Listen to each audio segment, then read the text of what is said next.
반갑습니다. 돌집사TV입니다. 자, 이번 시간에도 바로 이어서 보도록 하겠습니다. 자, 첫 번째, 슈퍼가 제안한 발달저 직업 3당의 6단계를 쓰시오입니다. 직업 상담의 6단계죠. 자, 우리 1차 때 많이들 외우셨죠? 문심자 현태의이죠. 자, 이거를 이제 쓰시오라는 문제로 지금 나오고 있기 때문에 우리가 설명은 외워줄 필요가 아직까지는 없습니다. 그래서 우리 보시면은 문제 탐색 및 자아개념 묘사 이렇게 구체적으로 외워본 적이 없기 때문에 이렇게 외워보시는 연습을 해보셨으면 좋겠고요. 심은 심층적 탐색이죠. 그리고 자아 수용 및 자아 통찰, 그리고 현실 검증, 태도와 감정의 탐색과 처리, 의사 결정까지 되어 있고요. 자, 설명하라는 문제가 나올 수도 있습니다. 자, 설명하시고 문제 나올 수 있기 때문에 잘 대비해 주셔야겠고요. 자, 문부터 우리 비지시적, 지시적 이렇게 번갈아 가면서 나와요. 비지시적, 지시적, 그리고 또 자아수용 및 자아통찰에서도 비지시적 방법을 사용하고요. 현실검증에선 지시적, 그리고 태도와 감정의 탐색과 처리, 그리고 의사결정, 마무리로는 비지시적 방법으로 이제 해결을 한다 라고 보시면 될 것 같습니다.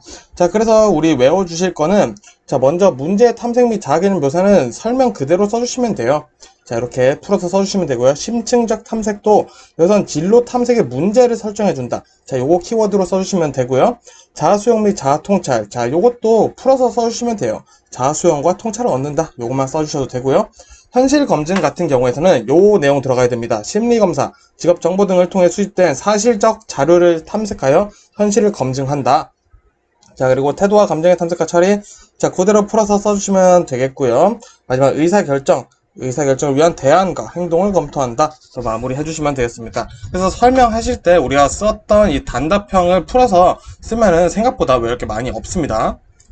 자, 다음 보겠습니다. 발달적 직업 상담에서 슈퍼는 진단이라는 용어 대신 평가라는 말을 사용했다. 슈퍼의 평가 세 가지를 설명하시오. 자, 설명하시오 되어 있습니다. 문계예죠.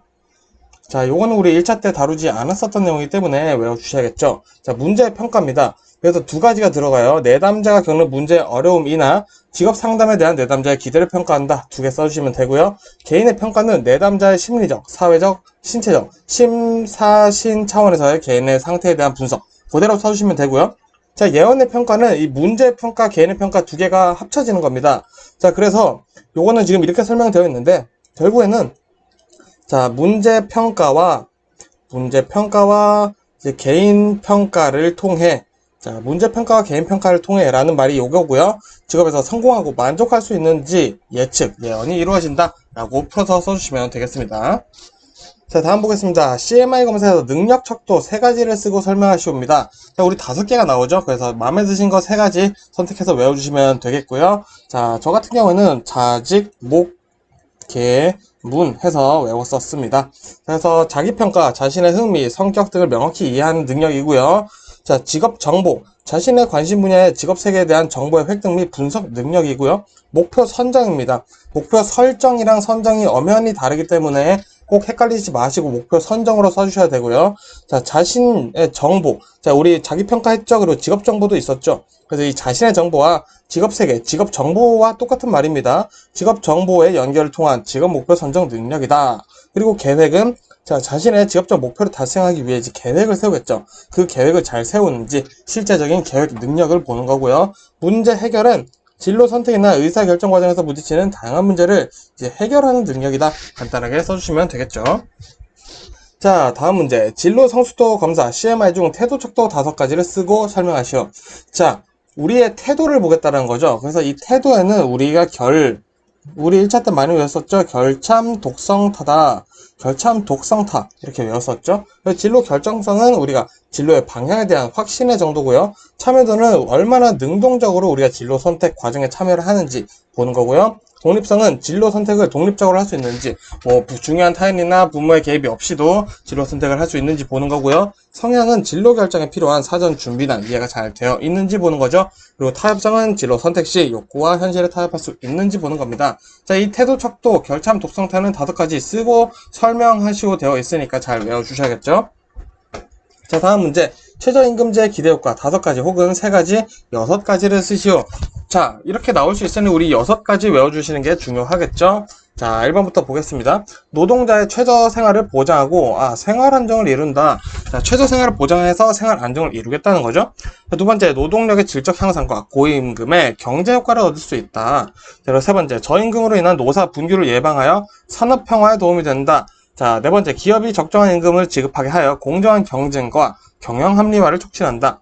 다섯 번째, 임금 상승은 소득 증대이므로 소비 증가를 통해 경기 활성화를 기대할 수 있다. 자, 소비 증가하면 많이 써서 경기가 활성화 된다는 거죠. 자, 여섯 번째, 저임금 해소를 통해 산업 간, 직종 간 임금 격차가 완화되어 계층별 소득 분배 상태를 개선할 수 있다. 자, 즉 이렇게 설명으로 보면 굉장히 긴데 제가 지금 빨간색으로 해놓은 친구들 있죠. 자, 요거 우리 도식에서 외우면 생경사년 활소 됩니다. 자, 그래서 요 빨간 색깔 해놓은 친구들을 위주로 외우셔서 약간 풀어서 조금 더 설명해준다 라는 느낌으로 써주시면 충분히 정답이 되니까 요 빨간색 되어 있는 부분들 잘 외워주시면 정답 풀기가 좀 더 쉬울 것 같습니다. 자, 다음 문제. 직업 적응 이론에서 개인이 환경과 상호작용하는 특성을 나타내는 4가지 성격 유형 요소들 중 3가지만 제시하고 설명하시오. 자, 개인이 환경과 상호작용하는 특성이라고 하면은 우리 민역리지입니다. 자, 민역리지 4가지죠. 자, 근데 3가지만 쓰라고 돼 있어요. 그래서 3가지만 마음에 드시는 거 선택해 주시면 되겠죠. 자, 첫 번째 민첩성. 과제를 얼마나 빨리 완성하느냐에 대한 측면으로, 자, 중요한 건 이거죠. 정확성보다는 속도를 더 중요시한다. 자, 뒤에 있는 내용만 써주셔도 됩니다. 자, 역량. 작업자들의 평균 활동 수준을 의미한다. 리듬. 활동에 대한 다양성을 의미한다. 우리 이거 1차 때 많이 나왔었던 거죠. 외우기가 쉽습니다. 자, 지구력. 다양한 활동 수준의 기간을 의미한다. 자, 이렇게 해서 우리 지금 개인이 환경과 상호작용하는 특성 4가지인데, 자, 3가지만 제시하고 설명하시고 되어 있지만, 우리 언제든 신출 대비해야 되기 때문에 4가지 다 외우시는 것을 추천드립니다. 자, 다음 보겠습니다. 자, 우리 실업의 유형 중 마찰적 실업, 구조적 실업, 경기적 실업에 대해 각각 설명하시오. 우리 이거 1차 때 많이 봤던 내용이라 쉽게 외워집니다. 자, 어떻게 글로 쓸지 한번 볼게요. 자, 마찰적 실업은 기본적으로 정보가 부족해서 발생하는 거죠. 그러니까 직업의 탐색 과정에서 발생하는 일시적이고 자발적인 실업이다. 이 내용 꼭 써주셔야겠죠. 그래서 이는 정부가 어떻게 할 수가 없어요. 불가피한 실업이기 때문에 마찰적 실업만 존재할 경우 완전 고용이라고 보고, 이때 실업률은 자연 실업률이라고 한다 라고 써주셔도 되고요. 첫 번째 줄 요것만 써주셔도 됩니다. 자, 직업 탐색 과정에서 발생하는 일시적이고 자발적인 실업이다. 자, 추가로 대책 하나 써주시면 완벽하겠죠. 대책으로는 노동시장에 대한 정보의 흐름을 원활히 하는 것으로 본다. 요 2줄 정도 써주시면 퍼펙트 하고요. 자, 구조적 실업은 뭐죠? 자, 노동력의 수요와 공급이 불일치하는 거예요. 자, 앞에 산업 구조의 변화로 인해 노동력의 수요와 공급이 불일치에 발생한다 라고 되어 있는데, 자, 짧게는 요 뒤에 부분만 써주셔도 됩니다. 요 내용 꼭 써주시고요. 자, 우리 대책 써주시면 좋겠죠? 직업 소개, 알선, 교육 및 재훈련, 이주비 지원, 인력 정책 등으로 해결한다. 자, 요거 정도만 써주셔도 됩니다. 다 지금 3줄 써놨는데 요거 다 안 쓰셔도 돼요. 자, 그리고 경기적 실업 보겠습니다. 자, 경기적 실업의 핵심 단어는 수요 부족입니다.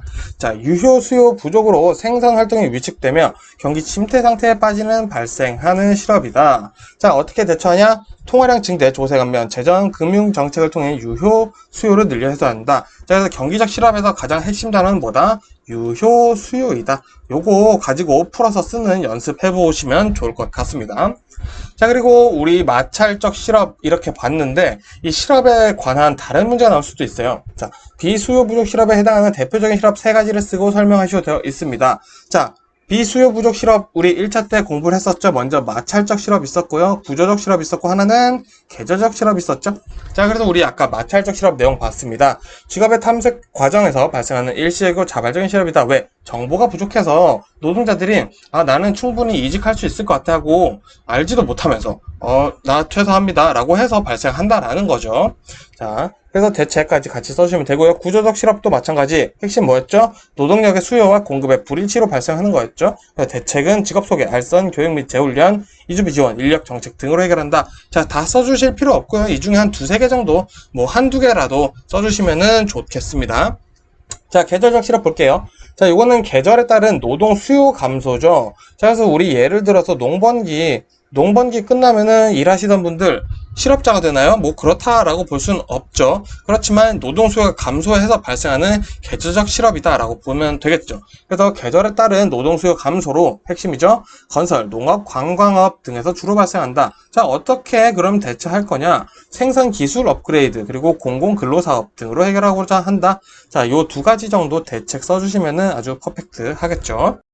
자, 이렇게 해서 이번 영상은 여기서 마무리 하겠고요. 저는 또 다음 영상으로 인사드리도록 하겠습니다. 고생 많으셨습니다.